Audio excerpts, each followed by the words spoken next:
रामकृष्ण दृष्टांत ते सिद्धांत भाग 12. दृष्टांत ते सिद्धांत चालू असलेली आपली ही चिंतन मालिका. आपल्याला माहिती आहे, एखादं संत वचने घेऊन, एखादा सिद्धांत घेऊन तो पटवून देण्यासाठी आपण कथा रूपाने एखादा दृष्टांत किंवा एखादी पौराणिक कथा किंवा व्यवहारातली कथा किंवा एखादी काल्पनिक गोष्ट आपल्या समोर ठेवून तो सिद्धांत आपण पटवून घेण्याचा प्रयत्न करतो. 11 भाग झालेत. आजचा 12वा भाग, दृष्टांत ते सिद्धांत भाग 12. काय भगवंत आपल्या मनातली भक्ती बघतो, भाव बघतो, आणि मग हे बघत असताना तो कोण आहे, तो कुठल्या जातीतला आहे, तो कुठल्या धर्मातला आहे, कुठल्या लिंगाचा आहे, कुठल्या देशाचा आहे, कुठल्या वेशाचा आहे,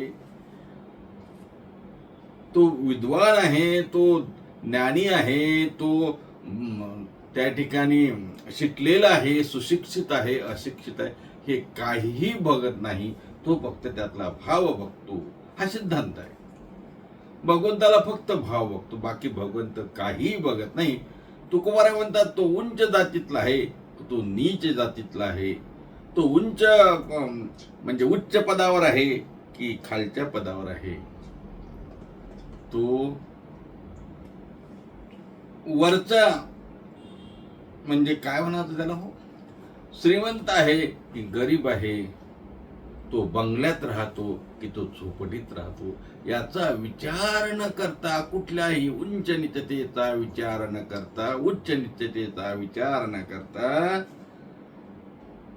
जो फक्त आणि फक्त त्याचा भाव बघतो, भक्ती बघतो, तुकोबाराय वर्णन करतात. उंच नीच काही नेने भगवंत. अभंगामध्ये उंच नीच असा शब्द आलाय. उंच नीच काही नेने भगवंत, तिष्ठे भाव भक्त देखुनिया. तिष्ठे भाव भक्ती देखुनिया. तिष्ठे म्हणजे उभा राहतो, भाव भक्ती बघून भगवान, कुठल्याही प्रकारचा भेद न बघता त्या ठिकाणी धावून येतो, बघतो, त्याच्या समागमे राहतो, असं तुकोबाराय म्हणतात. म्हणजे फक्त आणि फक्त जसं डॉक्टर वैद्य रोग्याला, पेशंटला त्या ठिकाणी औषधोपचार करतो, इंजेक्शन देतो, गोळ्या देतो, तो काय बघतो, तो त्याचा रोग बघून त्या ठिकाणी काय असेल ते औषधोपचार करतो, ट्रीटमेंट देतो. चला आता विषय निघाला म्हणून सांगतो. दृष्टांत बघा.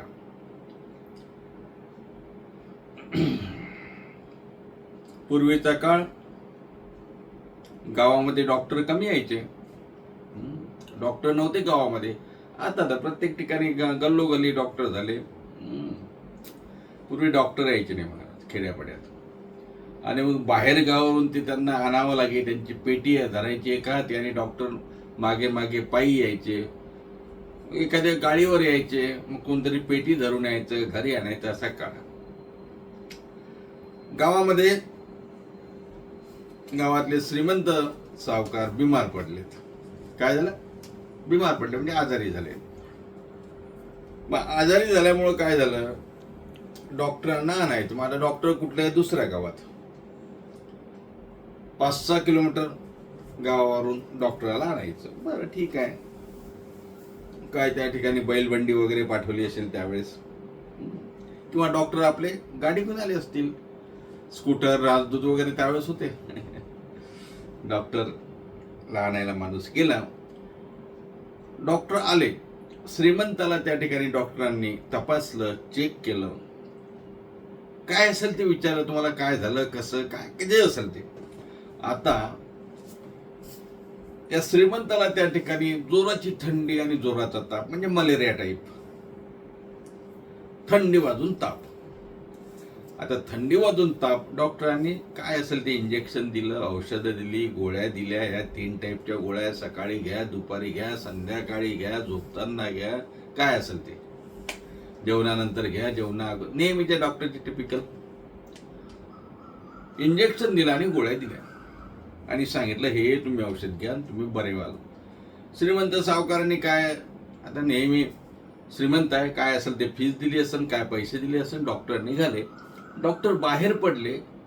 त्या श्रीमंत सावकाराच्या बंगल्याच्या आतच राहणारा एक मजूर, वॉचमन, एक सिक्युरिटी, काय असेल ते चौकीदार तिथे होता आणि तोही असाच तापाने फनफनलेला होता. थंडी, त्यालाही थंडी आणि ताप. डॉक्टर निघाले. ते कोणत्या शिपायाने बघितलं, वॉचमननी बघितलं, चौकीदाराने बघितलं आणि डॉक्टर साहेब मला तपासणार का, मलाही त्रास आहे. डॉक्टर बोलले आमचे कामच आहे बाबा ते. काय झालं तुला, म्हणे मला असं असं असं असं. डॉक्टरांनी जाता जाता त्या चौकीदाराच्याही त्या कॅबिन मध्ये गेले, त्याला इंजेक्शन दिलं आणि गोळ्या दिल्या. म्हणजे श्रीमंताला जे औषधोपचार दिला तोच यालाही दिला आणि डॉक्टर निघायला लागले.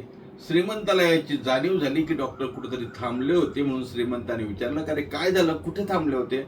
म्हणे आपल्या गंगाधरकडे थांबले होते. गंगाधर आपला वॉचमन. असं गंग्याकडे बोलाव, गंग्याला काय झालं, काय रे म्हणे गंग्या काय झालं, काही नाही म्हणे मला थंडी ताप असं वाटत होतं. मग डॉक्टर दिसले, डॉक्टरांनी मला औषध दिली. असं बघू काय औषध दिली, म्हणे एक इंजेक्शन दिलं. बरं, कोण्या कलरचं होतं, म्हणे असं होतं मग लाल पाण्यासारखं होतं थोडं, नंतर मग ते एक दुसरं टाकलं आणि दिलं. बरं, औषध बघू, म्हणे ह्या औषध दिल्या, सकाळ दुपार संध्याकाळ असं सांगितलं. श्रीमंताला खूप राग आला महाराज. श्रीमंतांनी डॉक्टरला बोलवून घेतलं वापस. डॉक्टर साहेब तुम्हाला लाज वाटते भाऊ, म्हणे काही जनाची नाही तरी मनाची तरी लाज वाटते का. डॉक्टर साहेब म्हणे काय झालं, मला काय झालं. अहो म्हणे मी एवढा श्रीमंत, मी बिमार पडलो, मला जे औषध आणि इंजेक्शन तुम्ही देताय तेच इंजेक्शन आणि औषध याला पण दिले चौकीदाराला आमच्या. माझी लायकी काय, मी श्रीमंत सावकार, तो माझ्याकरता 2 कवडीचा चौकीदार, त्यालाही त्याच गोळ्या आणि मलाही त्याच गोळ्या. तुम्हाला समजत नाही, लाज नाही वाटत. डॉक्टर बोलला सावकार अहो तुमचा आणि त्याचा रोग सारखा आहे, औषध सारखंच लागणार.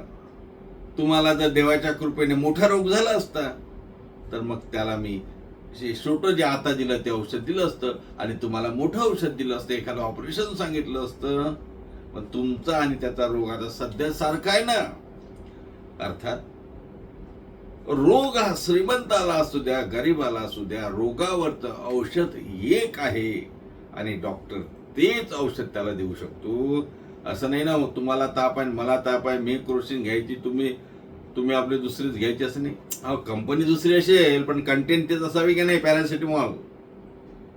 अर्थात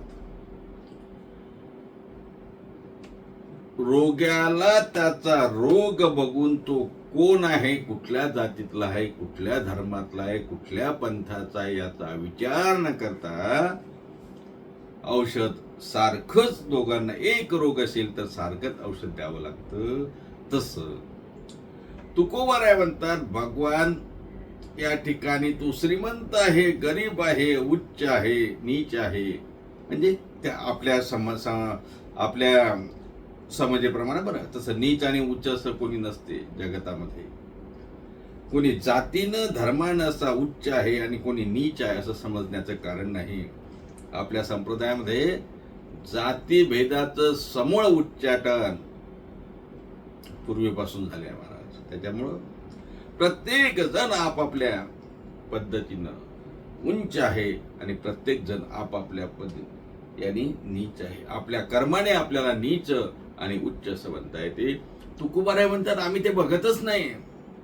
देव तुम्ही जात पात तुमचा धर्म न बघता तुम्ही करता काय हे बघतो. म्हणून तुकोबारायचा हा जो सिद्धांत आहे, उंचानीच काही नेने भगवंत, उंचानीच काही नेने भगवंत, तिष्ठे भाव भक्त देखुनिया, तिष्ठे भाव भक्ती देखुनिया, तिष्ठे भाव भक्ती देखुनिया, तिष्ठे भाव भक्ती देखुनिया. फक्त देव त्या ठिकाणी भाव आणि भक्ती बघतो.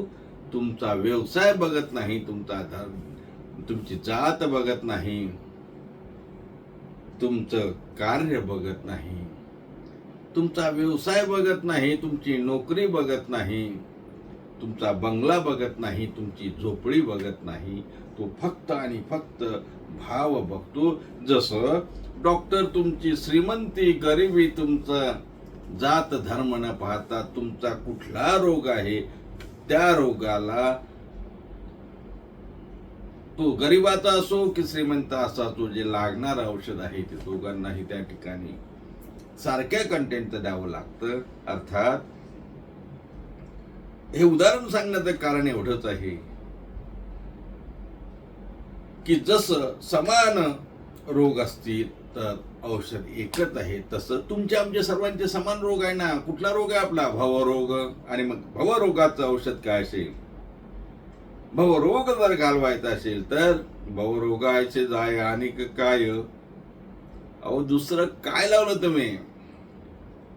भवरोग हा भवरोग जाण्यासाठी पथ्यनाम विठोबाची, पथ्यनाम विठोबाची अनेक वाचिन की. अर्थात तुमचा आमचा एकच रोग असल्यामुळं सर्वांना एकच औषध आहे. त्यात तुम्ही असं म्हणू नका बरं आमच्यासाठी वेगळं औषध, आम्ही आमच्याजवळ पैसे आहेत, आम्ही अशी भक्ती करतो, आम्ही क्षेत्रात राहतो, आम्ही अशी भक्ती करतो, आम्ही या कुळात जन्मलो, आम्ही अशी. सर्वांना भक्ती आणि भावाचं एकच साधन आणि सारखं साधन आहे. म्हणून तुकोबाराय म्हणतात भगवंत त्या ठिकाणी दुसरं काही बघत नाही, तुमचा लावा जमा बघत नाही. भगवंत काय बघतो? तिष्ठे भाव भक्ती देखोनिया, उंजनीच्या काही नेने भगवंत, तिष्ठे भाव भक्ती देखोनिया. आपल्या लक्षात आलं असेल आज तुकोबारायांचे वचन म्हणजे हा सिद्धांत असा होता, तिष्ठे भाव भक्ती देखोनिया, उंचनीच्या काही नेने भगवंत. भगवंत उंच नीचता बघत नाही. आपल्याला वैद्याचं म्हणजे डॉक्टराचं आणि आपल्या गरीब आणि श्रीमंत पेशंटचं म्हणजे रोग्याचं एक दृष्टांत आपल्यासमोर ठेवला. आपल्या दृष्टांतातून सिद्धांत लक्षात आला असे की तिष्ठे भाव भक्ती देखुनिया, कुठलाही भेद न करता भगवंत सर्वांकडे फक्त आणि फक्त एकच गोष्ट बघतो, भाव आणि भक्ती बघतो. आजच्या भागामध्ये इथेच थांबू. पुन्हा भेटूया पुढच्या भागामध्ये एक नवीन सिद्धांत म्हणजे संतांचं नवीन वचन आणि त्यासोबत एक दृष्टांत आणि कथा घेऊन. तोपर्यंत सर्वांना रामकृष्ण हरी. पुन्हा भेटूया पुढच्या भागामध्ये. काय भाग कुठला? दृष्टांत ते सिद्धांत भाग 12 की 13 मध्ये. तोपर्यंत सर्वांना रामकृष्ण हरी. कुंडलिक वरदे ढोल श्री ज्ञानदेव तुकाराम दत्त रजनाथ श्री एकनाथ माऊली ज्ञानेश्वर महाराज की जय.